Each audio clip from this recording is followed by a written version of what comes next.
Welcome to Kit Katastrophe. My name is Kit, and today we'll be taking a look at Transformers Energon Class Signal Flare. This figure came out in 2004 as part of Wave 2 of the Energon assortment. It's not often we get Transformers who turn into vehicles from other fictional universes. According to TF Wiki, Signal Flare's alternate mode is a maser tank, a piece of mobile artillery commonly found in Toho's Godzilla movies. I haven't seen too many Godzilla films myself, but from what I understand, they're about as sturdy as a house of cards. Good thing the Autobots have plenty of them. That being said, this vehicle mode looks neither threatening nor good in any way. Sure, it's interesting, but it looks more like it's been cobbled together out of parts the other Autobots just had lying around. The baby blue and the snot green don't go together pretty well, and that aforementioned snot green has some orange striping on it which clashes horribly at best, and at worst looks like a bloody sneeze. Going back to the sculpt itself, the front and rear halves of the vehicle don't even look like they belong on the same chassis. I'm well aware that half-track tanks exist, but the front and rear halves look like they barely have anything to do with each other. Oh, and here's the worst part. The entire left arm is sticking straight out the back with no way to hide it whatsoever. Look at it, with its silver-painted guard with an auto brand pretending it's not a useless embarrassment to his family and everyone he's ever known. Fucking pathetic. On the opposite end of this train wreck is some detail I actually don't mind. What I assume to be the cockpit is painted in red at the front, really illustrating the kind of scale this vehicle would be. This must be a great behemoth of a tank, which makes me wonder why it's at the basic price point. Going back to the turret, there's actually a bit of action feature here. Raising and lowering the barrel or rotating the entire turret will cause the barrel to spin. So this is what the parts count budget went to. Wonderful. Just like his Omnicon brethren, Signal Flare comes with an Energon star that can be affixed in vehicle mode. It's placed in such a way that it doesn't exactly impede the turret's mobility, which is thoughtful. Probably the only thoughtful thing about this figure. A translucent red dish can be tacked onto the end of the barrel to further the vehicle's resemblance to maser tanks, and the dish proper can spin freely. Finally, two translucent red plates can be placed on either side of the turret body. TF Wiki calls these Energon shields, but I prefer to think of them as energy collectors or radiators or something more interesting. With all the apparatus attached, Signal Flare definitely looks more sci-fi, but not much better. Know what? For transformation, let's just remove the shields this time. The dish can stay where it is. Unwashed, in the sink for over a week, starting to smell. God, I really need to get on to Jerry about the dishes. Hey, Jerry! What? Fuck you! Actually, yeah, on second thought, the dish needs to go.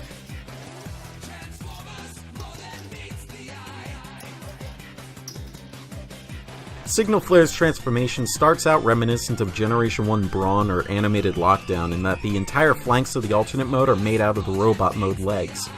In those cases, the legs simply swung down, whereas on Signal Flare the legs flare out and fold in on themselves to form the cubic stompers. Shame that what I kindly call the front bumper doesn't have anywhere to lock in place, just dangling off his ass cheeks like some errant toilet paper. From there, the remaining aft mass spins round and shunts downward on a massive spinal slider joint. This would be really impressive and did catch me off guard the first time I transformed him, but the rest of the transformation is rather messy, making this possibly the most thought-out step in the conversion scheme. It's like a nugget of gold floating in a massive rolling sea of shit. Must be pretty dense shit too, considering gold doesn't float anyway. I mentioned in my last review that Strongarm's design is extremely generic, however that was in the context of Transformers specifically. Signal Flare has Strongarm beat, since the former is as close to generic humanoid robot as you could get.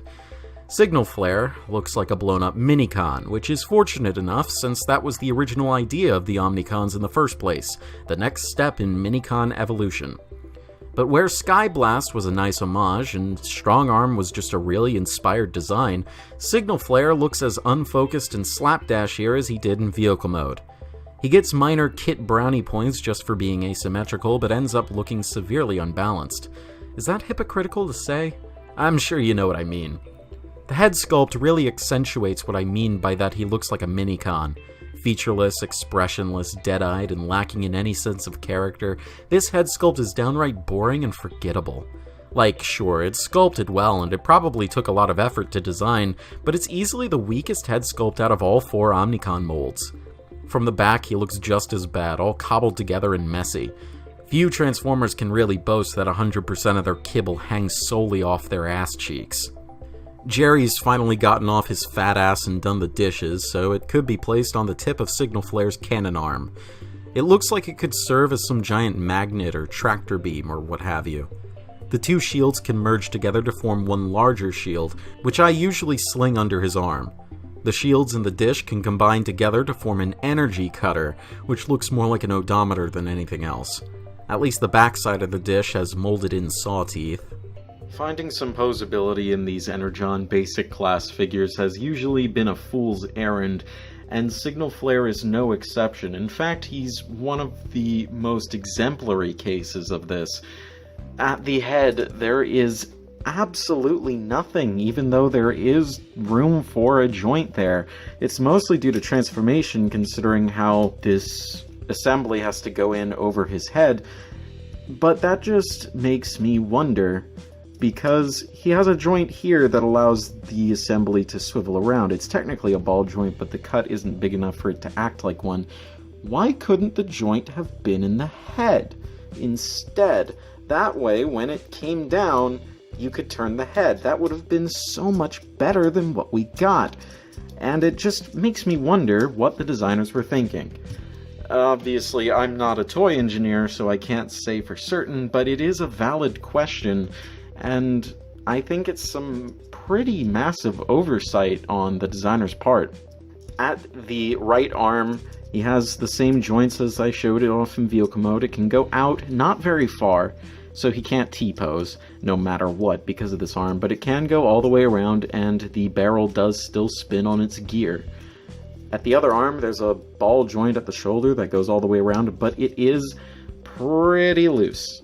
I mean, there are parts where it does move, where it does stay, but more often than not, when you're just in a regular standing pose, it is going to flop around a bit. He has nothing at the bicep due to just how short the bicep is, but he does have an elbow, and it goes almost 90 degrees. I'll say it's close enough, so yeah, that's good. Nothing at the wrist, but wrist swivels weren't really a thing back in these days, so I can't really begrudge him that.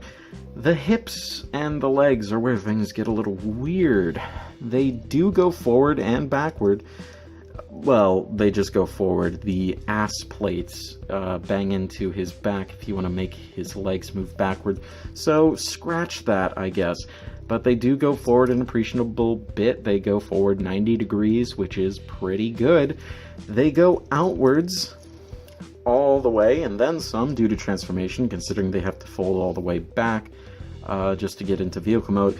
But you can't do it at the same time for both legs because of these butt plates banging into each other. But what that does mean is that he can give a pretty high kick, which is pretty cool. I mean, look at that. He's standing there all on his own.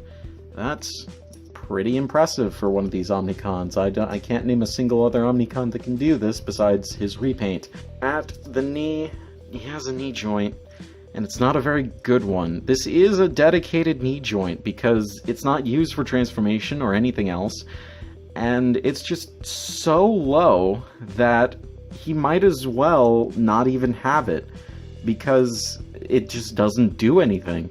I mean, if you do bring the leg up, it does look like he is trying to step forward, but any other angle, it looks like he's broken his leg, which is unfortunate. One joint that I guess could count would be that, say, if you wanted to bring out his legs some, you could straighten up his stance using these transformation joints, but that's more of a dislocation of his entire boot than it is an actual ankle tilt. So while it could potentially be useful for added stability, it doesn't look any good, much like the rest of this figure. So far, Signal Flare is the weakest of the Omnicons I've taken a look at. Both his modes are uninspired, his color scheme is strange and not in a good way, and his gimmick eats up a parts count that could have otherwise been used to clean up his lackluster transformation. I'm glad that the other Omnicons went away from the originally intended oversized minicon mission statement, because it just doesn't work here. However, he's not the worst Omnicon. For the most part, he's entirely inoffensive. He doesn't really do much wrong. His main problem is that he just doesn't do anything right. For that, Signal Flare gets stuck with the rank of crummy. For my next review, I'll be looking at the last original Omnicon tooling with Energon RC. This has been Kit Katastrophe. Transform and roll out.